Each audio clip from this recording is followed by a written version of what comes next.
तिथं एक गुहा आहे जी आत खेचते आणि परत येणं अशक्य होतं. लोक म्हणतात मृत्यू तिथं झोपलेला नाही, तो जागाच असतो. साताऱ्याच्या घनदाट जंगलात एक जुनी गुहा आहे. दगडी दरवाजा, पण आत काळोख, अनंत काळोख.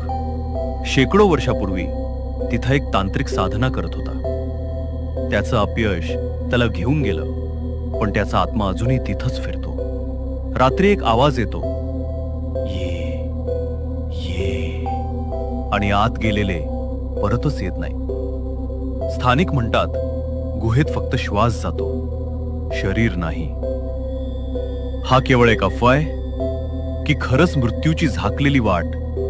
रहस्य महाराष्ट्रामध्ये अशाच भयग्रस्त जागा उलगडत राहणार. फॉलो करा, पण सावध